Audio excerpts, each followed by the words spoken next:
La piscine d'Avoux est un projet d'équipement situé dans le 20e arrondissement de Paris, à la périphérie de ce quartier vivant, dynamique et populaire. L'équipement sera situé entre le boulevard d'Avoux, la rue Serpollet et la rue Lulumière et s'inscrit dans la ceinture verte. Mais avant de présenter le projet, interrogeons les Parisiens pour connaître leur opinion sur les piscines. Ce que j'apprécie beaucoup, c'est quand elles sont lumineuses, qu'il y a pas mal de baies vitrées ou qu'on voit la lumière du soleil là, quand on va nager la journée. Déjà qu'elle est très propre au niveau des vestiaires, l'hygiène est très bien. Et puis d'avoir un bassin de 50 mètres, je trouve ça pratique. Ce que j'aime moins, c'est les horaires qui ne sont pas forcément adaptés aux personnes comme moi qui travaillent, comme le soir ou le matin avant d'aller travailler. Bon, les douches qui sont pas très propres ou l'eau froide, voilà. En général, c'est l'hygiène, voilà, c'est ça. Surtout ça. Un peu comme tout le monde, je pense, quand il y a trop de monde. Donc le système du vestiaire ici avec des codes est très bien, parce que ce n'est pas le cas dans toutes les piscines où il faut des pièces des fois, donc on n'a pas toujours des pièces. Donc voilà, ça, ce serait bien, améliorer le système des vestiaires.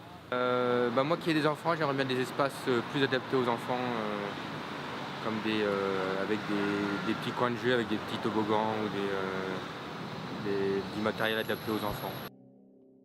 Le groupement, composé d'une architecte hollandaise, un architecte parisien, de bureaux d'études spécialisés, d'un exploitant et d'un constructeur, réunit toutes les compétences nécessaires pour répondre aux défis clairs et ambitieux de la ville de Paris. Mais laissons Cécilia Gross nous expliquer sa vision d'une piscine. Alors l'agence, c'est Van Wessels Architecture plus Urbanism. C'est une agence basée donc à Amsterdam où nous sommes en ce moment. Une agence qui est intéressée sur l'évolution des modes de vie, l'évolution des pratiques et je dirais la mixité programmatique et comment on insère cette mixité dans les quartiers de nos villes de demain pour les rendre plus agréables et plus attrayantes. La philosophie de ce projet, Sport Plaza Mercator, c'était à la fois de proposer un équipement public ouvert sur le quartier et d'essayer de réunir toutes les différentes cultures qui sont présentes dans ce quartier au sein d'un bâtiment. Donc, pour nous, c'était très important d'avoir un bâtiment qui reflète quelque chose d'universel, donc qui n'est pas forcément une connotation très néerlandaise, mais justement de chercher une architecture où finalement tout le monde pouvait se reconnaître à travers le bâtiment.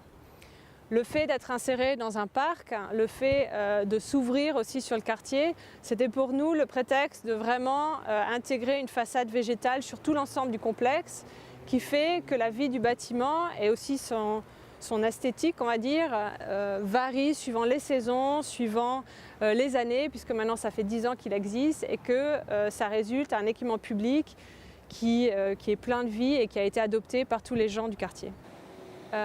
Le sport doit s'afficher. Pour nous, c'est important que les activités sportives qui sont dans un bâtiment soient visibles de l'extérieur.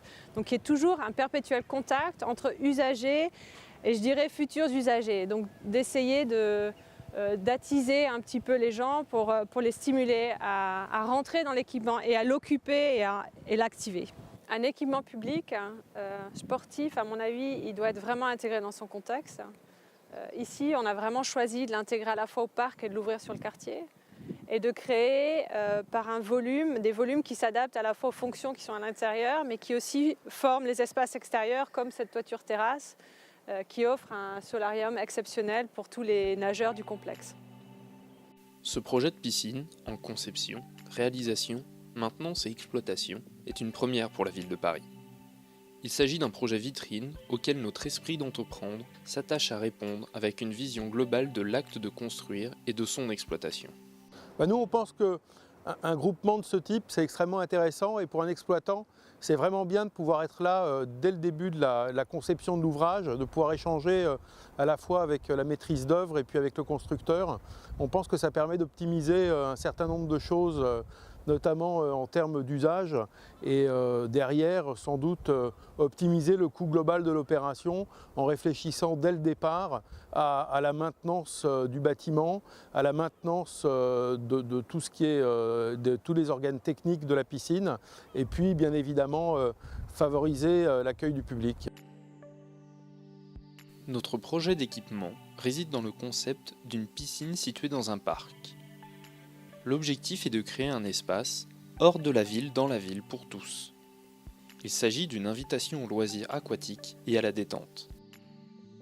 Ce bâtiment offre des solutions techniques pour être économe en énergie. Afin de garantir les objectifs de consommation d'énergie que vous souhaitez, nous avons veillé tout d'abord à la réduction des consommations. Nous avons ensuite regardé aux équipements de production d'énergie adéquats pour le projet. Et ensuite, nous avons regardé au niveau technique au système de récupération d'énergie ou d'eau pour le projet. Là, de la même façon que pour les systèmes de production d'énergie, nous avons cherché à choisir des équipements qui étaient efficaces, qui présentaient un bon retour sur investissement et qui n'étaient pas compliqués pour l'entretien. L'ambiance pure et claire transparaît dans le choix des matériaux, simples et lumineux, pour laisser le contraste à l'eau et au vert. Ce sont eux qui donnent le ton et les couleurs de l'architecture du complexe et donnent ainsi vie au lieu. Le projet architectural se veut à l'échelle humaine, en retrait du square Serpollet et propose un accueil intime et à la fois ouvert sur les bassins, offrant immédiatement la présence de l'eau, et ouvert sur le jardin. L'espace d'accueil du bâtiment est une transition entre la vie urbaine, le square et l'espace des bassins. Le cœur de vie des bassins est pensé comme un jardin d'eau, où les enfants peuvent jouer dans un lieu sain et lumineux pour découvrir le monde aquatique. Cette simplicité des aménagements des espaces permet un confort vis-à-vis du personnel. Les surveillants de baignade ou le personnel d'accueil ont un accès visuel direct pour contrôler l'accueil du public sans avoir un contrôle lourd de passage. Une préoccupation de la ville de Paris porte sur le respect de l'hygiène. Nous avons beaucoup réfléchi dès le début de la conception avec l'exploitant, comment l'hygiène est fondateur de la logique des flux et des passages. C'est le moteur de l'agencement des séquences. Comment faire pour rendre le cheminement au bassin des plus naturels en garantissant des normes d'hygiène attendues et optimales du baigneur et de la piscine. Grâce à ce parcours identique dans les deux zones, l'utilisateur traverse différentes séquences obligatoires pour arriver jusqu'au bain. L'architecture du pavillon est volontairement sobre et végétalisée. La présence du végétal dans l'architecture permet de donner une évolution.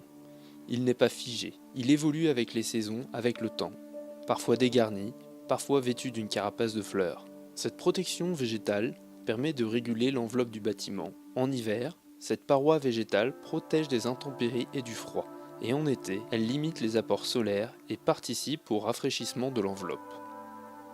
Les façades végétalisées résultent d'une étude bioclimatique, ainsi que d'une volonté d'intégrer une agriculture urbaine en circuit court. C'est une réflexion globale sur la vie du bâtiment, de son exploitation, mais aussi de sa signification et de sa place dans le quartier.